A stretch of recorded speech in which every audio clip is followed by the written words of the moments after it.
ನಮಸ್ಕಾರ, ಶುಭೋದಯ. ಸಂಕಲ್ಪ ಸುದ್ದಿ ವಿಶೇಷ ಕಾರ್ಯಕ್ರಮಕ್ಕೆ ತಮ್ಮೆಲ್ಲರಿಗೂ ಪ್ರೀತಿಯ ಸ್ವಾಗತ ಹೇಳ್ತಾ ಇರೋದು ನಾನು ಅನುಷಾ. ಎಂದಿನಂತೆ ಇವತ್ತಿನ ಕಾರ್ಯಕ್ರಮದಲ್ಲಿ ನಮ್ಮ ಜೊತೆ ಇದ್ದಾರೆ ಅಥರ್ವ ಸಿದ್ಧ ಪುರುಷ ಸ್ಪಿರಿಚುವಲ್ ಗುರು, ನಿಮ್ಮೆಲ್ಲರ ಅಚ್ಚುಮೆಚ್ಚಿನ ಡಾಕ್ಟರ್ ವಿಷ್ಣುದತ್ತ ಗುರುಜಿಯವರು. ಬನ್ನಿ ಗುರುಗಳನ್ನ ಕಾರ್ಯಕ್ರಮಕ್ಕೆ ಪ್ರೀತಿಯಿಂದ ಬರ್ಮಾಡ್ಕೊಳ್ಳೋಣ.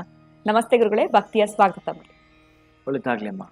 ಪ್ರತಿನಿತ್ಯ ಕೂಡ ಹಲವಾರು ರೀತಿಯಾಗಿರುವಂತಹ ವಿಚಾರಗಳನ್ನ ನಮಗೆ ತಿಳಿಸ್ಕೊಡ್ತಾ ಬಂದಿದ್ದೀರಾ. ಮೊದಲಾಗಿ ವೀಕ್ಷಕರ ಪರವಾಗಿ ಸಾಕಷ್ಟು ಕಮೆಂಟ್ಸ್ಗಳು ಸುರಿಮಳೆನೆ ಅಂತಾನೆ ಹೇಳ್ಬೋದು, ಅಷ್ಟು ಕಮೆಂಟ್ಸ್ಗಳನ್ನ ಹಾಕ್ತಾ ಇರ್ತಾರೆ. ಅವರೆಲ್ಲರೂ ಪರವಾಗಿ ಕೂಡ ತಮಗೆ ಧನ್ಯವಾದಗಳು. ಇವತ್ತಿನ ನನ್ನ ಪ್ರಶ್ನೆ ಏನು ಅಂತಂದ್ರೆ, ಜೀವನದಲ್ಲಿ ಗೊತ್ತಿದ್ದೋ ಗೊತ್ತಿಲ್ಲದೇನೋ ಏನೋ ತಪ್ಪುಗಳನ್ನ ಮಾಡ್ಬಿಟ್ಟಿರ್ತೀವಿ. ಅದು ಒಂದ್ ರೀತಿ ರಿಗ್ರೆಟ್ ಅಂತಾನೆ ಹೇಳ್ಬೋದು. ಪಾಪ ಪ್ರಜ್ಞೆ ಕಾಡ್ತಾ ಇರುತ್ತೆ ಅಂತ.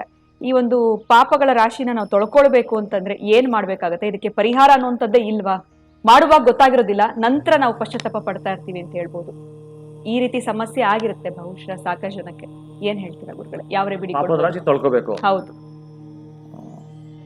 ಮನೆಯಲ್ಲಿ ಏನೋ ಹೊರಸ್ತಿರಲ್ಲ ಹಾಕಿ ಅದ್ರಿಂದ ಹೋಗೋದಿಲ್ಲ ಗುರುಗಳೇ. ಅದ್ರಿಂದ ಏನಾದ್ರೂ ಈಗ್ಲಾದ್ರೂ ಜ್ಞಾನೋದಯ ಆದ್ಮೇಲೆ ಇದಕ್ಕೊಂದ್ ಸೊಲ್ಯೂಷನ್ ಇದೆಯಾ ಅಂತ ಯೋಚನೆ ಮಾಡ್ತಿರ್ತಾರೆ. ಆ ಉದ್ದೇಶವಾಗಿ ಕೇಳ್ತಾ ಇದ್ದೀನಿ. ಅಲ್ಲ, ಮೈಗೆ ಸೋಪ್ ಹಾಕಿ ತೊಳ್ಕೊಳ್ತಾರಲ್ಲ, ಮೈಯೆಲ್ಲ ಹಾಗೆ ತೊಳ್ಕೊಂಡ್ರೆ ಹೋಗಲ್ವದು? ಓಂ ವಿಶ್ವಾಸಮಯ ನಮಃ.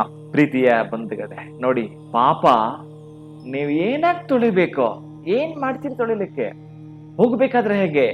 ಪಾಪವನ್ನ ಮಾಡಿದೀವಿ, ನಾಶಿ ಅವಿನಾಶಿ ಯಾವುದು ಹಾಕ್ಬೇಕು? ನಮ್ಮ ಜೀವಿತ ಕಾಲದಲ್ಲಿ ಇರತಕ್ಕಂತ ಅನೇಕ ಪಾಪ ರಾಶಿಗಳನ್ನು ನಮ್ಮ ಹಿಂದಿನ ಹಿರಿಯರು ಪೂರ್ವಿಕರು ಮಾಡಿರತಕ್ಕಂತಹ ಅಷ್ಟು ಪಾಪದ ರಾಶಿಯನ್ನ ತೊಳೆಯಲು ಪ್ರತಿನಿತ್ಯ ನಾವುಗಳು ಮಾಡತಕ್ಕಂತಹ ಪೂಜೆಯ ಯಜ್ಞದ ಪುರಸ್ಕಾರವನ್ನ ಏನೇನೇನು ಮಾಡ್ತಾ ಇದ್ದೀರೋ, ಗುರುಗಳು ಅವರೇನು ಮಾಡಿಲ್ಲ, ಚೆನ್ನಾಗಿದ್ದಾರೆ. ಇದೇನೇ ಅವ್ರದ್ದು ಬ್ಯಾಲೆನ್ಸು, ಹಿಂದಿನ ಬ್ಯಾಲೆನ್ಸ್ ಇಟ್ಕೊಂಡಿದ್ದಾರೆ. ಇಲ್ಲಿ ಎರಡಿದೆ: ದೇವತೆಗಳ ಭಾಗಕ್ಕೆ ಸೇರ್ತೀರಾ ಅಥವಾ ರಾಕ್ಷಸರ ಭಾಗಕ್ಕೆ ಸೇರ್ತೀರಾ? ದೇವ, ದಾನವ, ಮಾನವ, ಎಲ್ಲಿಗೆ ನೀವು ಯಾವ ಲಿಸ್ಟಿಗೆ ನೀವು ಬರಬೇಕು ಅನ್ಕೊಂಡಿದ್ದೀರಿ, ಯಾವ ಪಟ್ಟಿಯ ಒಳಗಡೆ ನೀವು ಬರಬೇಕು ಅನ್ಕೊಂಡಿದ್ದೀರಿ, ಅಲ್ಲಿ ಇರ್ತೀರಿ. ಪ್ರತಿನಿತ್ಯವೂ ಕೂಡ ಅದಕ್ಕೆ ಕೆಲವರೆಲ್ಲ ಪಾಪ ಒಂದು ದೇವಸ್ಥಾನಕ್ಕೆ ಹೋಗೋ ಅಭ್ಯಾಸ ಮಾಡ್ಕೊಂಡಿರ್ತಾರೆ. ಹೌದು, ಶುಕ್ರವಾರನೋ ಮಂಗಳವಾರನೋ ಅಮ್ಮನವ್ರ ದೇವಸ್ಥಾನಕ್ಕೆ, ಆಮೇಲೆ ಶನಿವಾರ ಶ್ರೀನಿವಾಸನ ದೇವಸ್ಥಾನಕ್ಕೆ ಅಥವಾ ಶನೇಶ್ವರ ದೇವಸ್ಥಾನಕ್ಕೆ, ಈ ರೀತಿ ಎಲ್ಲ ಹೋಗ್ತಿರ್ತೀರಿ. ಪಾಪ ಅದೇ ನಿಮ್ಮನ್ನ ತೊಳಿತಾ ಬರ್ತಾ ಇರುತ್ತೆ. ಇದು ಒಂದು ಅನುಷ್ಠಾನವನ್ನ ಯಾವ ಜೀವಂಚಕಾಲ ಇಟ್ಕೊಡಿ. ಗುರುಗಳೇ, ನಾನು 3 ವರ್ಷದಿಂದ ಹೋಗ್ತಾ ಇದ್ದೀನಿ, ಏನು ತೊಳಿತಾ ಇಲ್ಲ. 4ನೇ ವರ್ಷ ತೊಳೆದ್ ನೋಡು ಒಂದ್ಸಲ. ಒಂದು ಸಲ ತೊಳೆದ್ರೆ 3 ವರ್ಷ ನಿನಗೆ ಪೇಷನ್ಸ್ ಸಿಕ್ತು. 4ನೇ ವರ್ಷಕ್ಕೆ ಯಾಕೆ ತಾಳ್ಮೆ ಕಳ್ಕೊಳ್ತೀಯ? ತೊಳೆದು ನೋಡು ಒಂದು ಬಾರಿ. ನೀನು ಅಂದುಕೊಂಡಿರಲ್ಲ, ಊಹೇನೂ ಮಾಡಿರಲ್ಲ, ಅಲ್ಲಿಗೆ ನಿನ್ನ ಜೀವನವನ್ನ ಸುಭಿಕ್ಷದ ಫಲವನ್ನ ಪಡ್ಕೊಳ್ಳಿಕ್ಕೆ ಹತ್ರ ಆಗಿರ್ತೀಯ.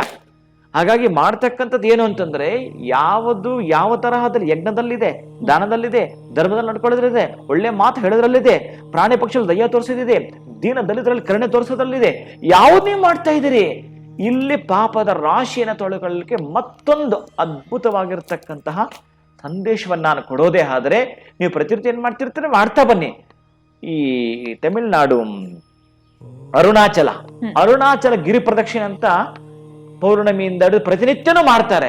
ಆ ಅರುಣಾಚಲ ಗಿರಿ ಪ್ರದಕ್ಷಿಣೆಯನ್ನ ನೀವು ಅನೇಕ ಯಜ್ಞ ಮಾಡಕ್ಕಾಗ್ಲಿಲ್ಲ, ಹೋಮ ಮಾಡಕ್ಕಾಗ್ಲಿಲ್ಲ, ಎಂತ ಇಲ್ಲ, ಒಂದೇ ಒಂದು ಬಾರಿ ನೀವೇನಾದ್ರೂ ಗಿರಿ ಪ್ರದಕ್ಷಿಣೆ ಮಾಡ್ತೀನಿ ಅಂತ ಸಂಕಲ್ಪ ಹೊತ್ಕೊಳ್ಳಿ. ಹೈದರಾಬಾದಿಂದ ನನ್ನ ಟೀಮ್ ಹುಡುಗರು 150 ಜನ ಬರ್ತಾರೆ. ಹೈದರಾಬಾದಿಂದ 20 ಜನ ಇದ್ದದ್ದು 150 ಜನ ಪ್ರತಿ ಪೌರ್ಣಮಿ ಬಂದು ರೂಮ್ ಮಾಡ್ಕೊಂಡ್ಬಿಡ್ತಾರೆ. ಅಲ್ಲಿ ನಡೀತಾರೆ. ರಾತ್ರಿ ಮಿರಾಕಲ್ ನಡೆದೋಯ್ತು. ಮನೆಯೆಲ್ಲ ಪಾಪ ಅವ್ರಿಗೆ ಎಲೆಕ್ಷನ್ಗಳಿತ್ತು ತೆಲಂಗಾಣ, ಅದಕ್ಕಾಗಿ ಬಂದು ಮಾಡ್ಕೊಂಡ್ರು. ಅವ್ರು ಏನು ಸಂಕಲ್ಪ ಗೊತ್ತಿಲ್ಲ, ಅದ್ಭುತವಾಗಿ ಹಿಡಿಯುತ್ತೆ. ಅದಕ್ಕೆ ಹೇಳಿದ್ದು, ಪಾಪದ ರಾಶಿಯನ್ನ ಮೊದಲು ತೊಳಿಬೇಕಂತೆ. ನೀವೇನಾದ್ರೂ ಬೆಳಿಗ್ಗೆ ಅಡಿಗೆ ಮಾಡ್ಬೇಕು ಅಂತಂದ್ರೆ ರಾತ್ರಿ ಮಾಡಿರೋ ಅಡಿಗೆ ಪಾತ್ರೆ ತೊಳಿಬೇಕೋ ಬೇಡವೋ? ತೊಳೆಯಲೇಬೇಕು. ಅದಕ್ಕೆ ನಿಮ್ಗೆ ಅದೃಷ್ಟ ಬರ್ಬೇಕು ಅಂತಂದ್ರೆ ನಿಮ್ಮ ಪಾಪ ಹೋಗ್ಲೇಬೇಕು. ಅದು ಕ್ಲಿಯರ್ ಆಗ್ಬೇಕಲ್ಲ, ಖಾಲಿ ಆಗ್ಬೇಕಲ್ಲ ಜಾಗ ಅಲ್ಲಿ. ಅದನ್ನು ತುಂಬಿಸ್ಬೇಕಾದ್ರೆ, ಪುಣ್ಯವನ್ನ ತುಂಬಿಸ್ಬೇಕಾದ್ರೆ ಪಾಪ ಅಷ್ಟೇ ಸೈಜ್ ಇದೆ, ಆ ಸೈಜ್ ತೆಗೀರಿ, ಅತ್ಲಾಗಿ ಕಿತ್ತೊಗೀರಿ. ಏನ್ ಮಾಡ್ಬೇಕು ಅದಕ್ಕೆ? ಅಂತಹ ಪಾಪದ ರಾಶಿಯನ್ನ ನೀವೇನಾದ್ರೂ ಕರಗಿಸ್ಬೇಕಾದ್ರೆ ಬೇಕಾದಷ್ಟಿದೆ, ಅನೇಕ ತರಹದ್ದು. ಮನೆ ಪಕ್ಕದಲ್ಲಿ ಮಾಡ್ಕೊಳಕ್ 108 ಇದೆ. ಆದ್ರೆ ನಮ್ಗೆ ಆಗಲ್ಲ. ಎಲ್ಲೋ ಒಂದ್ ಕಡೆ ವಿಶೇಷವಾಗಿರ್ತಕ್ಕಂತಹ ಸ್ಥಳಗಳು ಹೋಗ್ಬೇಕು ಅಂತಂದ್ರೆ ಅಲ್ಲೊಂದು ಪವರ್ ಇದೆ, ಅದನ್ನ ಪಡ್ಕೊಳ್ಬೇಕು ಅನ್ನೋದೇ ಆದ್ರೆ, ನೀವೇನಾದ್ರೂ ಈ ರೀತಿಯಾಗಿ ನಿಮಗೆ ಗೊತ್ತಿರುತ್ತೆ, ಅನೇಕ ಪಾಪಗಳನ್ನ ಮಾಡಿದೇನೆ, ಪಾಪದ ರಾಶಿ ತುಂಬಿದೆ, ಬೆಟ್ಟದಷ್ಟು ತುಂಬಿದೆ ನಮ್ಮ ಜೀವನದಲ್ಲಿ ಅಂತ ನಿಮ್ಮ ಮನಸ್ಸಿಗೆ ಅನಿಸಿದ್ರೆ, ನೀವು ಅರುಣಾಚಲ ಗಿರಿ ಪ್ರದಕ್ಷಿಣೆಯನ್ನ ಮಾಡೋ ಮುಖಾಂತರ ಯಾವತ್ತಾದ್ರೂ ಹೋಗಿ, ಇಂಥ ದಿನ ಅಂತ ನೀವು ಕೇಳಬೇಡಿ, ಯಾವತ್ತಾದ್ರೂ ಹೋಗಿ ನೀವು, ಪರವಾಗಿಲ್ಲ. ಆದ್ರೆ ಪೌರ್ಣಮಿಗೆ ಮತ್ತಷ್ಟು ವಿಶೇಷ ಇರುತ್ತೆ. ಗಿರಿ ಪ್ರದಕ್ಷಿಣೆ ಮಾಡ್ತಾ ಬಹುಶಃ ನೀವು ಅಲ್ಲೊಂದು ಕುಬೇರನ ಸನ್ನಿಧಿ ಇದೆ. ನೀವು ನಡಿಲಿಕ್ಕೆ ಪ್ರಾರಂಭಿಸಿರ್ತಕ್ಕಂಥದ್ರಿಂದ ಹಿಡಿದು ಅಲ್ಲಿ ಏನು ಆ ಗಿರಿ ಪ್ರದಕ್ಷಿಣೆ ಮಾಡೋ ಪ್ರಾರಂಭ ಮಾಡ್ತಿದೆ ಅರುಣಗಿರಿ, ಅಲ್ಲಿಂದ ಹಿಡಿದು ನೀವು 70% ಬಹುಶಃ ಮುಗಿಸಿರ್ತೀರಿ. ಅಷ್ಟೊತ್ತಿಗೆ ನೀವು ತುಂಬಾ ಸುಸ್ತಾಗಿರ್ತೀರಿ, ತುಂಬಾ ಟಯರ್ಡ್ ಆಗಿರುತ್ತೆ. ನಂತರ ನಿಮ್ಮ ಕಾಲಲ್ಲೂ ಕೂಡ ಪೇನ್ ಕಾಣಿಸ್ಕೊಂಡಿರುತ್ತೆ, ಸಣ್ಣ ಪುಟ್ಟದ ಬೊಬ್ಬೆನೂ ಬಂದ್ಬಿಟ್ಟಿರುತ್ತೆ ಪಾದದಲ್ಲಿ. ಅಷ್ಟು ನೀವು ನಡೆದಿದ್ದರೆ ಹಾಗೆ ಬಂದ್ಬಿಡತ್ತೆ. ಬಹುಶಃ ನೀವು 70% ಮುಗಿಸಿದಿರಿ, ಇನ್ನು 30% ಇದೆ. ಅಲ್ಲಿ ಕುಬೇರನ ದೇವಾಲಯ ಇದೆ, ಕುಬೇರನ ದರ್ಶನವನ್ನ ಮಾಡ್ಕೊಳ್ಳಿ. ಅಲ್ಲಿ ಕಿರಿದಾಗಿರ್ತಕ್ಕಂಥ ಒಂದು ಗರ್ಭಗುಡಿ ಇದೆ, ಅಲ್ಲಿಂದ ನೀವು ಹೊರಗೆ ಬರಬೇಕು. ಇಲ್ಲಿ ಬಹಳ ಚಮತ್ಕಾರ ಇದೆ. ನಿಮ್ಮ ಜೀವಿತ ಕಾಲದಲ್ಲಿ ಮಾಡಿರ್ತಕ್ಕಂಥ ಅನೇಕ ಪಾಪದ ರಾಶಿ ಇತ್ತು ಅಂತಂದ್ರೆ, ತಾಯಿ ಗರ್ಭದಿಂದ ಬರ್ಬೇಕಾದ್ರೆ ತಾಯಿಗೆ ಹೇಗೆ ನೋವಾಗುತ್ತೋ ಹಾಗೆ ಅಲ್ಲಿ ನೀವು ಮೊದಲು ಅಲ್ಲಿ ನುಸುಳಬೇಕಾದ್ರೆ ದೊಡ್ಡದಾಗಿದೆ ಬಾಗಿಲು, ಆದ್ರೆ ಮತ್ತೆ 2ನೇ ಗೇಟಿಂದ ನೀವು ಹೊರಗೆ ಬರಬೇಕಾದ್ರೆ ನೀವು ಮಲ್ಕೊಂಡೇ ಬರಬೇಕು.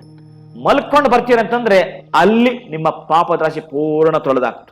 ನಿಮ್ಮ ಜೀವಿತ ಕಾಲಕ್ಕೆ ನಿಮಗೆ ಏನಾದ್ರೂ ಕೂಡ ಪುಣ್ಯ ಅಭಿವೃದ್ಧಿ ಆಗಲೇಬೇಕು. ನನಗೆ ಇಲ್ಲಿ ತನಕ ಬಂದಿಲ್ಲ, ನಂಗೊಂದು ಅದೃಷ್ಟ ಬರ್ಲೇಬೇಕು ನನ್ನ ಜೀವನಕ್ಕೆ ಒಂದು ಅನ್ನೋದಾದ್ರೆ ಈ ಪಾಪದಾಶ ತೊಳ್ಕೊಳಕಿರ್ತಕ್ಕಂಥದ್ದು ಏಕೈಕವಾಗಿರ್ತಕ್ಕಂತಹದ್ದು ಇಡಕ್ಕು ಪಿಳ್ಳೆಯಾರ್ ಅಂತ ಕರೀತಾರೆ. ಅಲ್ಲಿ ಇಡಕ್ಕ ಪಿಳ್ಳೆಯಾರ್ ಅಂತ ಕರೀತಾರೆ ಆ ದೇವಸ್ಥಾನವನ್ನ. ಅಂದಿ ಇರ್ತಕ್ಕಂತಹದ್ದು ಏನಿದೆಯೋ ಆ ಒಳಗಡೆ ನುಸುಳಿ ಆಚೆ ಬರ್ತೀರಲ್ಲ ಅಲ್ಲಿದೆ. ಅಲ್ಲಿ ಏನಂತ ಶಕ್ತಿ ಇದೆ, ಅಂತ ಶಕ್ತಿ ಏನಿದೆ ಅಂತಂದ್ರೆ ಅಲ್ಲಿ ನೀವು ಏನು ಪ್ರವೇಶ ಮಾಡ್ತಿರೋ ಗರ್ಭಗುಡಿ ಅಲ್ಲೊಂದು ಯಂತ್ರ ಇದೆ, ಯಂತ್ರ ಕೆಳಗಡೆ ಒಂದು ಯಂತ್ರ ಇದೆ. ಮತ್ತೆ ನೀವು 2ನೇ ಭಾಗಕ್ಕೆ ಬರಬೇಕಾದ್ರೆ ಮತ್ತೊಂದು ಯಂತ್ರ ಇದೆ. ಆ 2 ಯಂತ್ರ ನಿಮ್ಮ ಬಾಡಿ ಟಚ್ ಆಗ್ಬಿಡುತ್ತೆ. ನಿಮ್ಮ ಬಾಡಿಗೆ ಯಾವಾಗ ಟಚ್ ಆಗುತ್ತೋ ನೀವು ಹೊರಗಡೆ ಬಂದ್ರೆ ಒಂದು ಮಿರಾಕಲ್ ನಡೆಯುತ್ತೆ. ಇಷ್ಟೊತ್ತು ಏನ್ ಪೇನ್ ಅಂದ್ರು, ನೀವು ಬಾಡಿಯಲ್ಲಿ ಏನ್ ಸುಸ್ತಾಗಿತ್ತು, ನಿಮಗೆ ಏನ್ ಕಾಲ್ ನೋವಿತ್ತು, ನಿಮಗೆ ಅಲ್ಲಿಂದ ಬರಬೇಕಾದ್ರೆ ಬಹುಶಃ 1-1.5 ನಿಮಿಷ ಆಚೆ ಬಂದ್ಬಿಡ್ತೀರಿ. ಆ 1-1.5 ನಿಮಿಷ ನಿಮ್ಗೆ ವ್ಯತ್ಯಾಸ ಕಾಣಿಸುತ್ತೆ. ಅಷ್ಟೊತ್ತು ತುಂಬಾ ಟಯರ್ಡ್ ಆಗಿ 3 ಕಡೆ ಕೂತ್ಕೊಂಡು ಬಂದ ನೀವುಗಳು ಮತ್ತೆ ಇದರಿಂದ ಆಚೆ ಬಂದ ಕೂಡಲೇ ಮತ್ತು ನವಚೇತನ ಬಂದಿರುತ್ತೆ ನಿಮಗೆ. ನಾನು ಹೇಳ್ತಕ್ಕ ನಡೆದೇ ಇಲ್ಲ ಅನ್ನೋಷ್ಟು ಇರುತ್ತೆ, ಅಷ್ಟು ಖುಷಿ ಇರುತ್ತೆ, ಅಷ್ಟು ಅದ್ಭುತವಾಗಿರ್ತಕ್ಕ ಒಂದು ಪವಾಡ ಇದೆ ಅಲ್ಲಿ. ಅಲ್ಲಿ ಈ ಯಂತ್ರಗಳನ್ನ ಇಟ್ಟವ್ರು ಯಾರು ಅಂತ ಅದಕ್ಕೆ ಹೇಳಿದ, ಯಂತ್ರಗಳು ಅಷ್ಟು ಶಕ್ತಿ ಇದೆ ಅಂತ. ಯಾರು ಈ ಸಿದ್ಧಿ ಆಗಿರ್ತಕ್ಕಂಥವ್ರು ಇರ್ತಾರೋ ಅಲ್ಲೊಬ್ಬ ಸಿದ್ಧರಿದ್ದ, ಅಲ್ಲೊಬ್ಬ ಸಿದ್ಧರು ಇರ್ತಕ್ಕಂಥವ್ನು ಆ ಯಂತ್ರಗಳನ್ನ ಸ್ಥಾಪನೆ ಮಾಡಿರ್ತಕ್ಕಂತಹದ್ದು. ಆ ಸ್ಥಾಪನೆ ಮಾಡಿದ ಯಂತ್ರಗಳ ಅಷ್ಟು ಶಕ್ತಿ ಇದೆ. ಅದು ನಿಮ್ಮ ಬಾಡಿ ಟಚ್ ಆಯ್ತೋ, ನೀವು ಆ ಸುಸ್ತು ಅಂತ ಹೇಳಿದ್ರಲ್ಲ, ನಿಮ್ಮ ಕಾಲು ನೋವು ಅಂತಲ್ಲ, ತೋರಿಸಿ ನೋಡೋಣ. ಅದು ನಡೆಯೋದು ಮಿರಾಕಲ್. ಯಾವ ರೀತಿ ನಿಮ್ಮ ಕಾಲು ನೋವಾಗಿರ್ಬೋದು, ಸುಸ್ತು ಹೊರಟೋಯ್ತೋ, ನಿನ್ನ ಪಾಪದ ರಾಶಿ ಕೂಡ ಹೊರಟೋಯ್ತು. ಅದಕ್ಕಾಗಿ ನಾ ಗರ್ಭಗುಡಿ ಇದೆ, ಕುಬೇರನ ದರ್ಶನ ಮಾಡ್ಕೊಂಡಲ್ಲ ಇಂಡಿಕೇಶನ್. ನೀನೇನಾದ್ರೂ ಇದಾಗಬೇಕು ಅಂತಂದರೆ ಬಹುಶಃ ನಾನೇನಾದ್ರೂ ಈ ಕುಬೇರ ಸಭೆ ಅಂತ ಮಾಡ್ತಾ ಇದ್ದೀನಿ ಅಂತಂದ್ರೆ, ಆ ಕುಬೇರನ ಏನು ದೇವಸ್ಥಾನ ಇದೆಯೋ ಅಲ್ಲಿ ಗರ್ಭಗುಡಿ ಒಳಗಡೆ ನಾನು ಹೋಗೋ ಒಂದು ಪೂಜೆ ಮಾಡಿ ಬರಬೇಕಾದ್ರೆ ಆ ಪ್ರಭಾವಳಿಗೆ ಮತ್ತು ಆ ದೇವರಿಗೆ ಇರ್ತಕ್ಕಂಥದ್ದು ವಿಭೂತಿ ನೀವು ಇಟ್ಟಿದ್ರು ಒಂದು ಹೂವಾದ್ರೂ ಉಳ್ಕೋಬಹುದಾಗಿತ್ತು. ಆಕ್ಚುಲಿ ಅವನು ದಾರಿ ಎಲ್ಲ ಕಟ್ಟಿರ್ತಾನೆ, ಎನ್ನ ಸ್ವಾಮಿ ಹಿಂದೆ ಮಾತ್ರ ಆಚೆ ಅಂತಂದ ಅಂದ್ರೆ ಟೋಟಲ್ ಆಗಿ ಬಿದ್ಬಿಡೋದ, ಅಂದ್ರೆ ನಾನು ಮತ್ತು ತಿರುಗಿ ನೋಡ್ಬೇಕು ಅಂತ. ಪ್ರಭಾವಳಿಯಿಂದ ಹಿಡಿದು ಎಲ್ಲವೂ ಕೂಡ ಬಿದ್ದದ್ದು. ನಾನು ಈ ತರದ ಕೆಲವು ನಂಬಲ್ಲ, ಯಾವುದೇ ಕಡೆಗೂ ನಾನು ನಂಬಲ್ಲ. ಈ ಎಡಗಡೆ ಬಿದ್ಬಿಡ್ತು ಬಲಗಡೆ ಬಿದ್ಬಿಡ್ತು, ನಾನು ಇದನ್ನೆಲ್ಲ ತಗೊಳ್ಳೋನಲ್ಲ. ನಾನು ಎಲ್ಲಿ ತಗೊಳ್ಳೋಣ ಅಂತಂದ್ರೆ, ನನಗೆ ನೆಗಡಿ ಬಂದಿದೆ ಅಂದ್ರೆ ಶೀಘ್ರವಾಗಿ ಕ್ಲಿಯರ್ ಆಗ್ಬೇಕು, ಅದಕ್ಕೇನ್ ಟ್ಯಾಬ್ಲೆಟ್ ನಾನು ಆಗ ಒಪ್ಪಿಕೊಳ್ತಕ್ಕಂಥ ಸಿದ್ಧಾಂತ ನಂದು. ನೋಡ್ತೀನಿ, ಆಮೇಲೆ ನಡೆದಿದೆ ಚಮತ್ಕಾರ, ಆಯ್ತು ಇದು ಪ್ರಸಾದ ನನಗೆ ಅಂತೇಳಿ ನಾನು ಹೇಗೆ ಭಾವಿಸ್ತೀನಿ ಅಂತಂದ್ರೆ, ಇದ್ದರೆ ಅಲಂಕಾರ, ಬಿದ್ದರೆ ಪ್ರಸಾದ, ಹೀಗೆ ಹೊರಟಿರ್ತಕ್ಕಂಥ ನನಗೆ ಅಷ್ಟೆಲ್ಲವೂ ಕೂಡ ಕೊಟ್ಟ. ಅಲ್ಲಿಂದ ಆಚೆಗೆ ನನಗೆ ಕನಸಲ್ಲಿ ಯಾವಾಗ್ಲೂ ಬರ್ತಕ್ಕಂಥದ್ದು ಇದನ್ನ ನೀನು ಮಾಡಬೇಕು ಅಂತೇಳಿ. ಆ ನಂತರ ನಾನು ಹೇಳಿದ ದಾರಿನೇ ಬೇರೆ. ಈಗ ಅದು ನಾನು ಏನ್ ಮಾಡ್ತಾ ಇದ್ದೀನಿ ಆ ಒಂದು ಪ್ಲೇಸ್, ಅದಕ್ಕೆ ಮೂಲ ನನಗೆಲ್ಲ ಬಂದಿರತಕ್ಕಂತಹದ್ದು. ಯಾಕಂದ್ರೆ ನಾನು ಮೊದಲೇ ನಡೆಯೋವನಲ್ಲ, ಅಲ್ಲಿ ನಡೆದು ಆಚೆ ಬಂದಾಗ ನಡೆದದ್ದೇ ಬೇರೆ. ಮತ್ತು ನಾನು 2 ರೌಂಡ್ ಹಾಕ್ಬೋದು, ಅಷ್ಟೊಂದು ಎನರ್ಜಿ ಬರ್ತಕ್ಕಂತಹದ್ದು, ಆ ಶಕ್ತಿ ಅಲ್ಲಿದೆ. ಪಾಪದ ರಾಶಿಯನ್ನ ತೊಳೆದುಕೊಳ್ಳಲಿಕ್ಕೆ ನಿಮಗೆ ಖರ್ಚು ಇಲ್ಲದೆ ಭಗವನ್ ನಿಯಮಗಳ ದರ್ಶನವನ್ನ ಮಾಡಿಕೊಳ್ತಾ ಕುಬೇರನ ಸಾನ್ನಿಧ್ಯವನ್ನ ನೀವು ಮಾಡಿ ಬಂದಂತೆ ಆದರೆ ಎಲ್ಲದರಲ್ಲೂ ಕೂಡ ಚೇತನನ್ನ ಪಡ್ಕೊಳ್ತೀರಿ, ಅದೂ ಪಾಪವನ್ನ ತೊಳ್ಕೊಳ್ಳೋ ಮುಖಾಂತರ. ಅಂತಹದ್ದು ಗಿರಿ ಪ್ರದಕ್ಷಿಣೆ 1 ಬಾರಿ ಮಾಡಿ ನೋಡಿ, ತದನಂತರ ನೀವೇನು ಅಂತ ನಿಮಗೆ ಗೊತ್ತಾಗುತ್ತೆ. ಖಂಡಿತವಾಗ್ಲೂ ನಿಮ್ಮ ಒಂದು ಪಾಪಗಳ ರಾಶಿನ ನೀವು ತೊಳೆದುಕೊಳ್ಬೇಕು ಅಂತಂದ್ರೆ ಸುಲಭವಾಗಿರುವಂತ ಮಾರ್ಗ, ಖರ್ಚಿಲ್ಲದೆ ನೀವೇನು ಮಾಡಬಹುದು, ಇದು ಬಹಳ ಇಂಪಾರ್ಟೆಂಟ್ ಅಂತ ಹೇಳ್ಬೋದು. ಅನೇಕ ರೀತಿಯಾಗಿರುವಂತಹ ಖರ್ಚುಗಳನ್ನ ಮಾಡಿ ಹಣ ವ್ಯಯ ಮಾಡ್ಕೊಂಡಿರ್ತೀರಾ. ಸುಲಭವಾಗಿರುವಂತ ವಿಚಾರಗಳು, ಪರಿಹಾರಗಳು ಬೇಕು ಅಂತಂದ್ರೆ ಖಂಡಿತ ನಮ್ಮ ಚಾನೆಲ್ನ ನೀವು ಕೂಡ ಸಬ್ಸ್ಕ್ರೈಬ್ ಮಾಡಬಹುದು. ಗುರುಗಳ ಇವತ್ತಿನ ಕಾರ್ಯಕ್ರಮದಲ್ಲಿ ಈ ಒಂದು ಪಾಪಗಳ ರಾಶಿ ಅಂತಾನೆ ಹೇಳ್ಬೋದು. ಎಲ್ಲೋ ಒಂದು ಕಡೆ ಗೊತ್ತಿಲ್ಲದೆ ಮಾಡ್ಬಿಟ್ಟಿರ್ತೀವಿ, ಗೊತ್ತಿದ್ದು ಮಾಡಿರ್ತೀವೋ ಗೊತ್ತಿಲ್ಲ, ಆದ್ರೆ ಪರಿಹಾರ ಏನ್ ಮಾಡ್ಕೊಳ್ಬೇಕು ಅನ್ನೋದನ್ನ ನೀವು ಸರಳ ರೀತಿಯಲ್ಲಿ ವೀಕ್ಷಕರಿಗೆ ತಿಳಿಸ್ಕೊಟ್ಟಿದ್ದೀರಾ ಅಂತ ಹೇಳ್ಬೋದು. ಎಲ್ಲೋ ಒಂದು ಕಡೆ ಆ ಒಂದು ಎಕ್ಸ್ಪೀರಿಯನ್ಸ್ ನ ನೀವೇ ಮಾಡಿದಿರಾ, ಒಂದು ಮಿರಾಕಲ್ ವಿಚಾರವನ್ನ ಕೂಡ ತಿಳಿಸ್ಕೊಟ್ರಿ. ಬಹಳ ಧನ್ಯವಾದಗಳು ಗುರುಗಳೇ, ತಮಗೆ ನಮಸ್ಕಾರ. ಹರೇ ಶ್ರೀನಿವಾಸ. ಇನ್ನು ನಿಮ್ಮ ಜೀವನದಲ್ಲಿ ಕೂಡ ಅನೇಕ ರೀತಿಯಾಗಿರುವಂತಹ ಸಮಸ್ಯೆಗಳಾಗ್ತಾ ಇದೆ ಅಂತಂದ್ರೆ ಗುರುಗಳು ಹೇಳಿರುವಂತಹ ಕ್ಷೇತ್ರಕ್ಕೆ ನೀವು ಭೇಟಿ ಮಾಡೋದನ್ನ ಖಂಡಿತವಾಗ್ಲೂ ಮಿಸ್ ಮಾಡಬೇಡಿ.